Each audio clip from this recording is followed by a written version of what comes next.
क्या आपने कभी सोचा है कि भारत की वो पर्वतमाला जो हिमालय से भी पहले धरती पर मौजूद थी, आज चुपचाप खत्म की जा रही है और हम सिर्फ देख रहे हैं। अरावली लगभग 2 अरब साल पुरानी यह पर्वत श्रृंखला केवल पत्थरों और चट्टानों का समूह नहीं थी, बल्कि उत्तर भारत की पूरी इकोलॉजिकल बैकबोन थी, जिसने सदियों तक थार रेगिस्तान को आगे बढ़ने से रोका, जमीन के नीचे ग्राउंड वाटर को रिचार्ज किया और दिल्ली एनसीआर जैसे घनी आबादी वाले इलाकों को सांस लेने लायक बनाए रखा। भूवैज्ञानिक बताते हैं कि प्रोटेरोजोइक युग में बनी अरावली कभी बहुत ऊंची रही होगी, लेकिन करोड़ों सालों की इरोजन के बावजूद ये इसलिए टिकी रही क्योंकि इसका असली उद्देश्य ऊंचाई नहीं बल्कि प्राकृतिक संतुलन बनाए रखना था। इसी अरावली के जंगलों में कभी नदियों के स्रोत जन्म लेते थे, वन्य जीव पनपते थे और मानव सभ्यताओं को स्थिरता मिलती थी। लेकिन पिछले कुछ दशकों में इलीगल माइनिंग, अंधाधुंध पेड़ कटाई और अनियंत्रित कंस्ट्रक्शन ने अरावली को बाहर से नहीं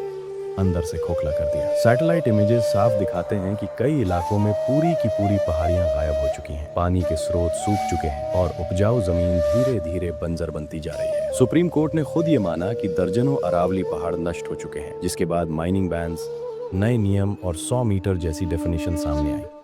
लेकिन कागजों पर बने कानून और जमीन पर दिखती सच्चाई के बीच आज भी बड़ा अंतर है। अगर अरावली कमजोर होती गई तो उत्तर भारत में डेजर्टिफिकेशन तेज होगी, ग्राउंड वाटर तेजी से नीचे जाएगा, हीट वेव्स बढ़ेंगी और दिल्ली एनसीआर जैसी जगहें जहरीली हवा के स्थायी जोन में बदल सकती हैं। ये सिर्फ पर्यावरण का संकट नहीं है, ये पानी, हवा, खेती और आने वाली पीढ़ियों के अस्तित्व का सवाल है। अरावली को बचाना कोई एक राज्य या सरकार की लड़ाई नहीं, बल्कि हम सबकी सामूहिक जिम्मेदारी है, क्योंकि जब प्रकृति हारती है तो इंसान कभी नहीं जीतता। और ऐसी ही जमीन से जुड़ी सच्ची, जरूरी और आंखें खोल देने वाली कहानी और मिस्ट्री टेल्स बाबा आपके लिए लाता रहेगा।